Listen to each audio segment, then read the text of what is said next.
Ladies and gentlemen, not too long ago, a judge denied the request by Sussman, the third indictment within the Durham probe special counsel.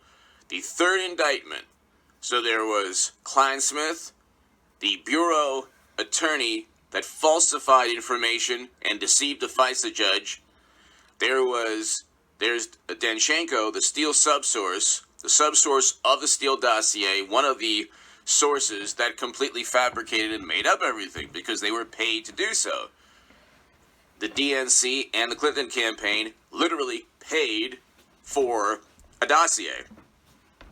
When people say, Trump was the worst president, it's like, well, you're ignoring record low unemployment, and you're ignoring foreign policy achievements like the Doha Agreement that Biden completely botched, and you're ignoring the Abraham Accords, and you're ignoring Trump being the first president to step foot in North Korea.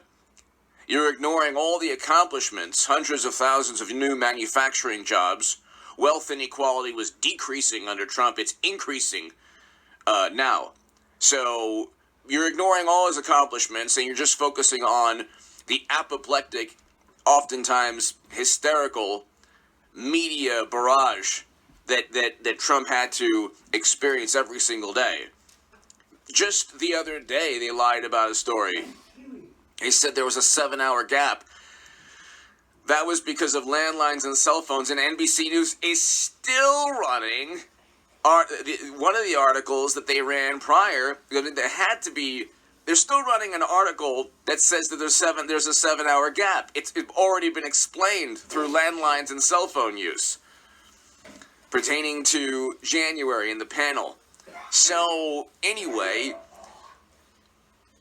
when you look at what they did with the Steele dossier, they set up and framed Trump. And the person who allowed this, who took advantage of all of this, was James Comey. If you defraud the people of the United States of America, 18 U.S. Code 371, all you need is 2 or more people within that statute. And I wrote about that in the Federalist. You can go H.A. Goodman Federalist, and you could see the articles that I wrote, one of which was Comey and McCabe should be charged under 18 U.S. Code 371 because they conspired to defraud the American people. And it wasn't just them. It was Clapper, Brand, a whole bunch of people. Okay? All the individuals that Trump named in his lawsuit, that Carter Page has named. Carter Page is suing James Comey, in addition to Donald Trump. The Durham probe is looking at Comey and others. And I believe ultimately they're planning to indict, or they're going to try to indict James Comey. Hit subscribe to this channel right now. We are almost at 196,000 subscribers, ladies and gentlemen. Tell your friends, hit subscribe to the Stock Market Crash channel below in the pinned comment, and read my Federalist article on the upcoming stock market crash. That's below in the pinned comment. Ladies and gentlemen, James Comey, under oath, stated he did not know the Steele dossier was purchased by Trump's direct political rivals. Now, when people say Trump went after his direct political rivals, that's hilarious. That's the only thing that happened to him. The projection is unbelievable. Comey, Strzok, McCabe, Clapper, Brennan, all of them didn't have to sign a memo saying, we are going to take down an incoming president. Signed intelligence agents and people who were literally paid by Clinton and the DNC. And I want a Clinton-Trump rematch in 2024. That would be the best thing to ever happen to the country. It really would, for a number of reasons. Well, that's another story. They literally purchased a myth about Trump. There's an Alpha Bank myth. There was a Steele dossier, Trump-Russia myth. Okay. There just recently completely debunked story that people were saying, oh my God, it's worse than Nixon and the 18.5 minute tape in Watergate. They just published endlessly stories that, news reports that he deleted 7 hours of tape. That wasn't true. talked about that on this channel yesterday. Then they said he cleared Lafayette Square. That wasn't true. Everything from fiery but peaceful. That wasn't true. Mostly peaceful. That wasn't true.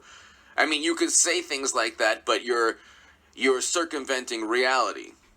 They did that all throughout Trump's presidency, and they had to lie. He never said both sides in the context and within the meaning of, praising the horrible, monsters. That wasn't the context. In fact, he condemned them. Okay? Almost everything that media told you about Trump is false, or misleading, or a lie by omission. Now, there are things that Trump did. His personality or his words, he provoked the media. He took basically a bat and started bashing this beehive or this hornet's nest of apoplectic media and liberal sensibilities. But he didn't deserve to get framed and set up.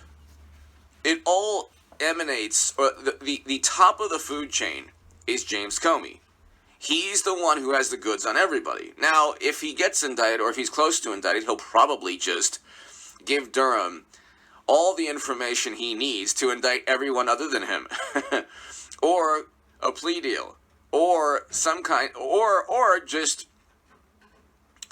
miraculously or coincidentally, information on a whole bunch of other people before it gets to the former director of the FBI will be in Durham's hands. James Comey already stated that he would testify against McCabe.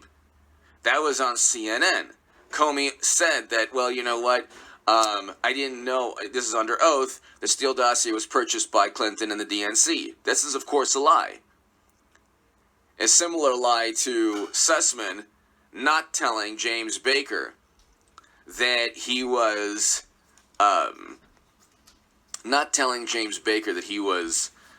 working on behalf of Clinton or getting paid by Clinton.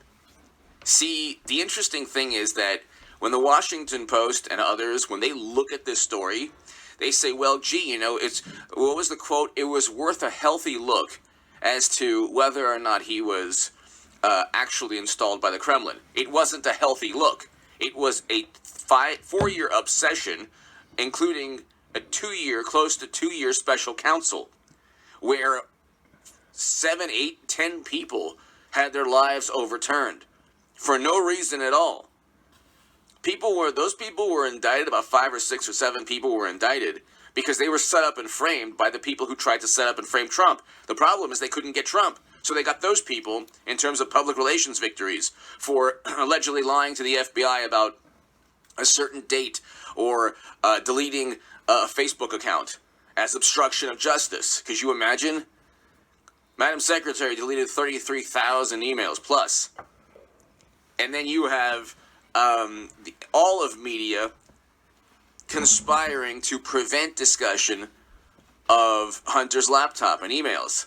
And then you have one pundit who was on a fantastic show yesterday, and I mentioned this a little bit in a segment prior to this one, that says, well, CNN is, it's not liberal. In fact, this is a left-leaning pundit. Says, oh yeah, in fact, they try to, marginalize Medicare for all. It's like, what are you talking about?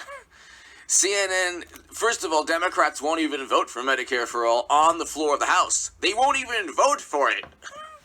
It's a racket to get left-leaning voters to vote Democrat. They promise, and then they lie, and then they say, well, the Republicans are worse. It's a complete racket. Okay, it's so easy to see. I saw this. I was the biggest Bernie Sanders booster on the internet, according to the Huffington Post in 2016. And the unofficial scribe of Sanders is the most hardcore voters, according to the Washington Post. Okay, you could read my writing at that time in The Hill, the Huffington Post, Salon, the Jerusalem Post, recently, Federalist, other publications at hagoodman.com.